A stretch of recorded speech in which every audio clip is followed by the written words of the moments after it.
Well, hello everybody and welcome to Jeff's baking blog. Today I'm going to make an apple and sultana tart or pie. You can call it what you want. Basically it's going to be a pastry base with sides, which is going to be filled with apple and sultanas and a little bit of cinnamon, and then with a little bit of excess pastry, maybe some lattice on the top. Quite a simple recipe. And I'm going to do it in a 9-inch round cake tin, but you could do it in a flan tin if you want to. So I've actually just greased and lined this because this is a non-stick tin.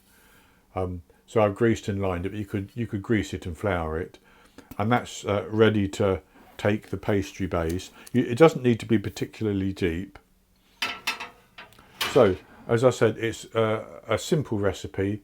Takes a bit of time because you have to cook the apples and sultanas, let them cool down, make the pastry, chill that, roll it out, and then assemble everything and bake it. So I'll go on to the ingredients. And for the pastry, I have 300 grams, which is 2 cups based on scooping packed flour into a 250 milliliter cup of plain flour. I have 100 grams, 3/4 of a cup of icing sugar. I have in the fridge, I'll get it out now, and it's got to go back in again, 150 grams, which is 10 tablespoons plus 2 teaspoons of unsalted butter, which I've cut into cubes, and that needs to be cold. I have 1 medium egg, which would be large in the USA, and 1 medium egg yolk, again large in the USA. Then I have 1.5 grams, 1/4 of a teaspoon of salt. And for the filling, I have 400 grams of diced apple, and that is been mixed in with 2 tablespoons of lemon juice. That's so that it keeps its colour while it's standing there, basically. So just some lemon juice to help that. I have 50 grams, so that 400 grams of apple was actually 3 to 4 apples, depending on how large your apples are. And that weight is after they've been diced, so once they've been cored and such like.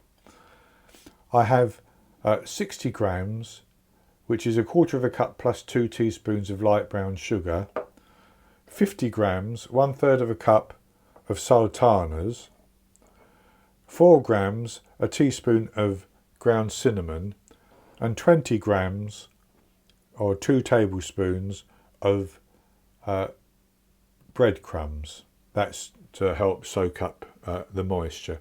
So the first thing I'm going to do is to cook off these apples. So I'm going to put the apples with the lemon juice into a pan and put the sugar in as well, and the cinnamon and the sultanas, and I'm just going to cook those down, stirring as they cook.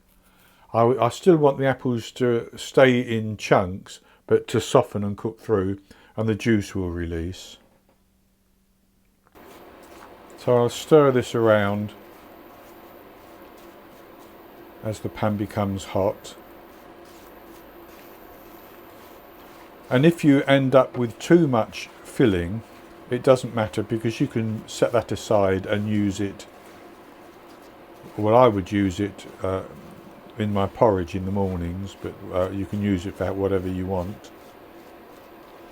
As you can see, the liquid is being, the sugar is dissolving into a liquid, and liquid is being released from the apples as well. And that's boiling. You can reduce the heat and simmer until they've softened.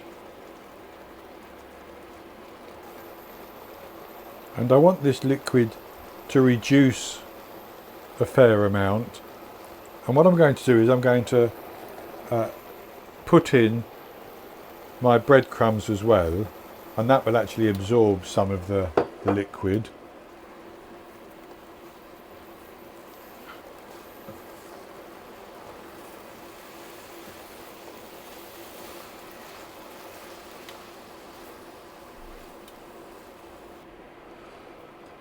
So the apples have cooked through now, they've begun to soften, and most of the moisture has been absorbed, as you can see. So what I'm going to do is I'm going to take that off the heat and put it into a bowl to cool down. And while the apple filling is cooling, I'm going to make the pastry, because that needs to chill in the fridge. And I'm going to do that in the processor bowl of my immersion blender, because it's by far the quickest way to do it. But you can rub the butter into the flour between your fingers and do it manually if you want. So what I'm going to do is I'm going to put the flour, the icing sugar and the salt into the bowl.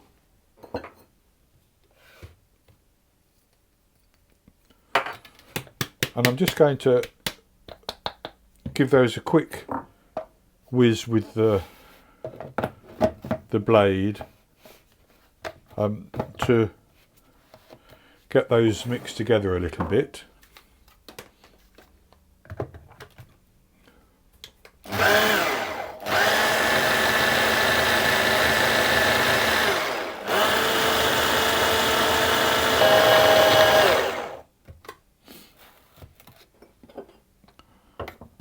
And that looks good. That butter is all broken down quite nicely. So then I'm going to add the egg yolk and the egg whites, the two egg yolks and the one egg white. I'm just going to mix those up. And I'll add those in.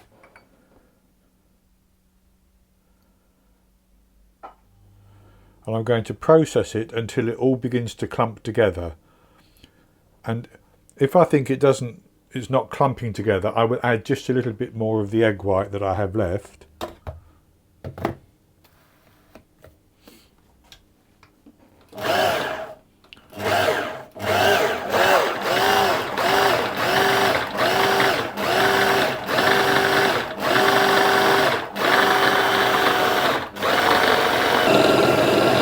And that's just about clumped together. So what I'm going to do is I'm going to tip that out onto some plastic wrap and form it into a ball of dough.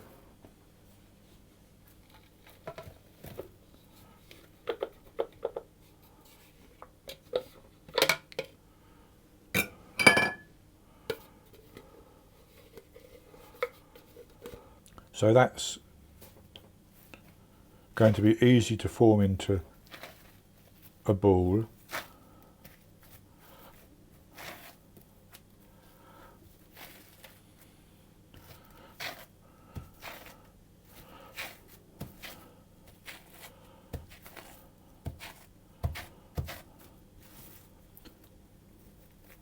I'm just going to press it together. And then I'll flatten it into a disc.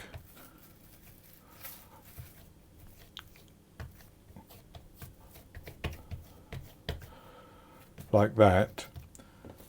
And I'll cover it.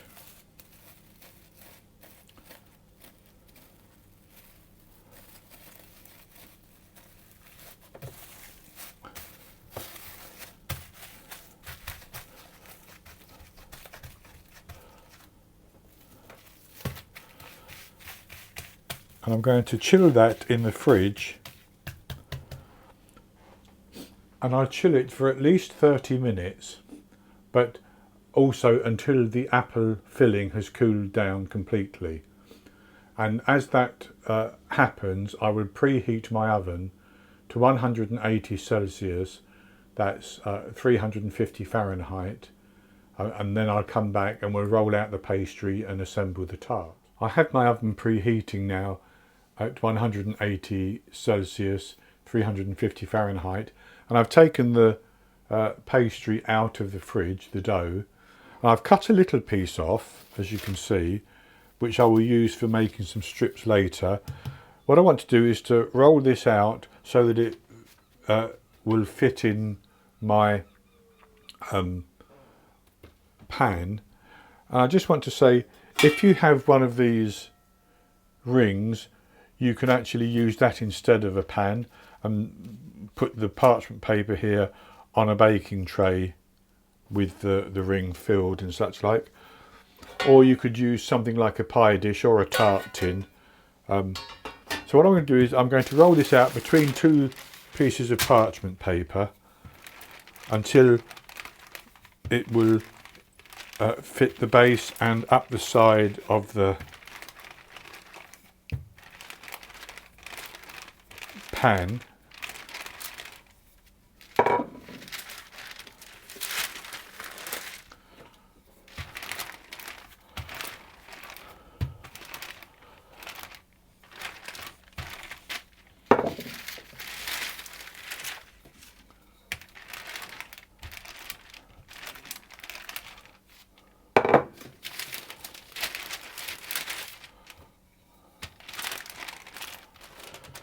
And with that rolled out, I'm going to put that into my pan, and if it breaks, I will just patch it.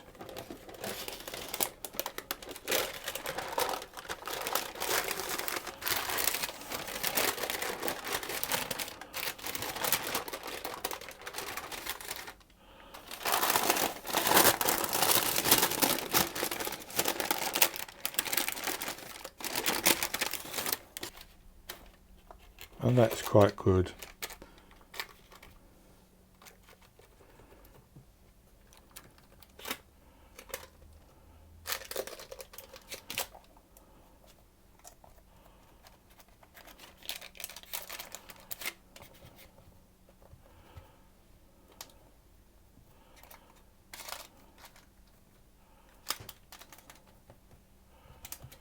And I'm going to cut off the excess.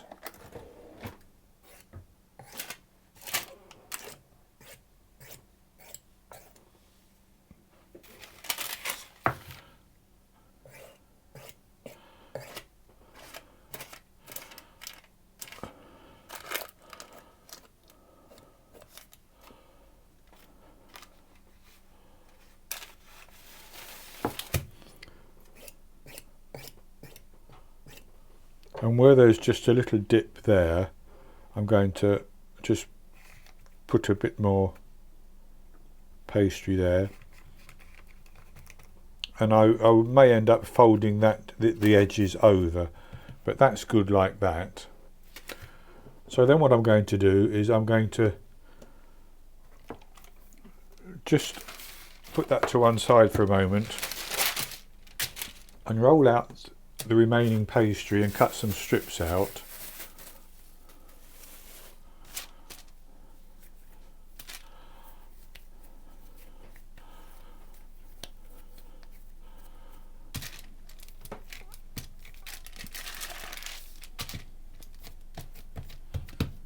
And in this instance, I'm just going to put a little bit of flour onto the pastry.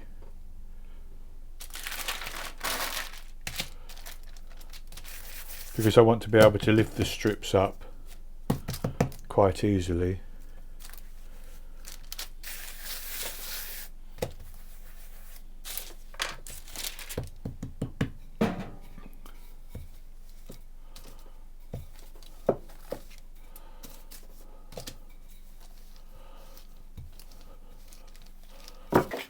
And I'm simply going to cut some strips.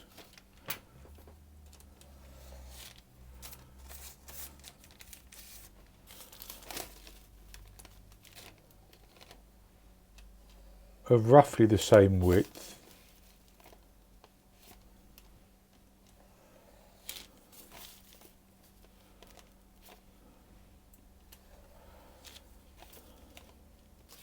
I'll set those to one side for a moment.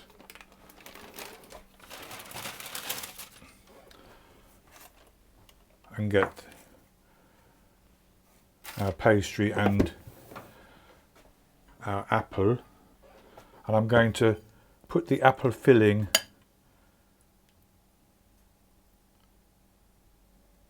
on like that and just cover in a single layer.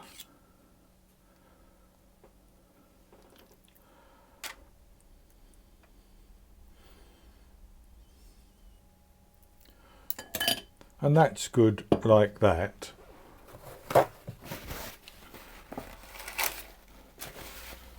So then what I'm going to do is take my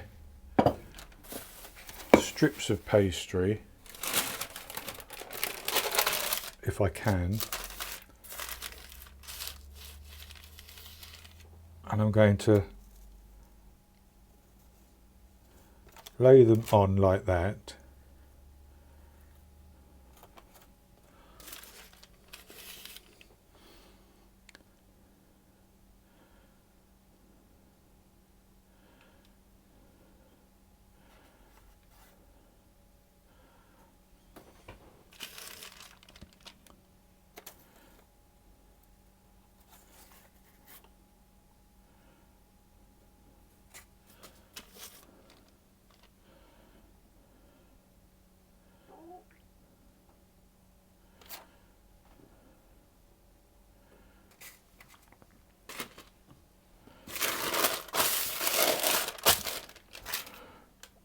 So I've put that pastry on, and I'm going to actually just fold the edge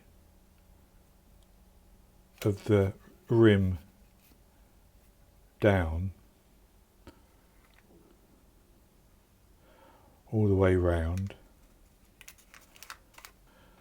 and then I'm just going to take a fork and crimp it. You don't have to do this, but that's what I'm going to do. Like that. And then the final thing I'm going to do is I'm going to take the egg white that I had when I split the yolk out for the pastry,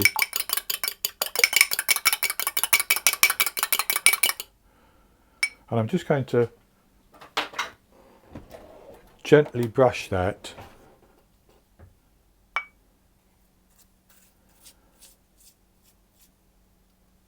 over the top and around the edge.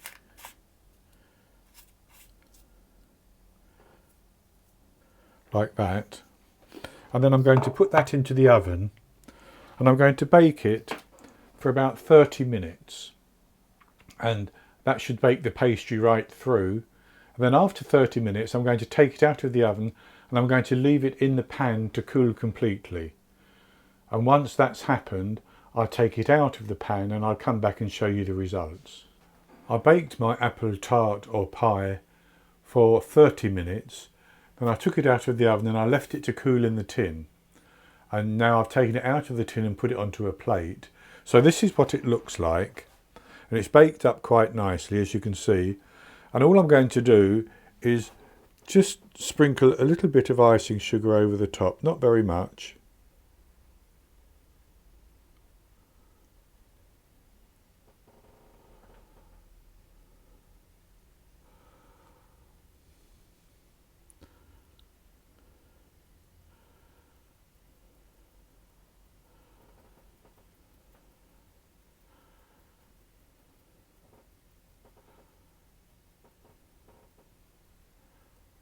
Just like that. I think that's enough.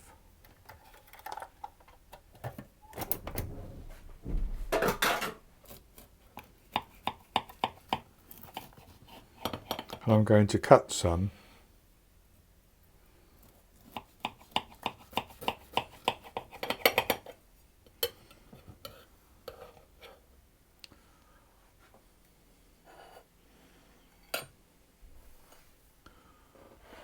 And it looks quite good once it's cut.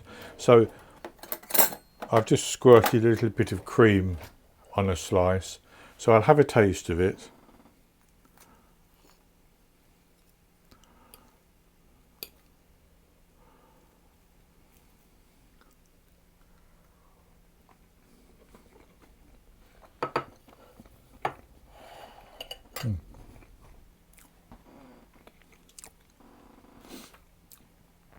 That's very, very good. My apples are just a little bit tart, which is what I like. Nice and soft though, but they're still holding their shape. The pastry is buttery and cooked right through. Very good indeed. I can also taste the cinnamon, of course, and I didn't have a raisin in that, but if I did, I would taste the raisin as well. So this is actually quite a simple recipe, even though it takes a little bit of time.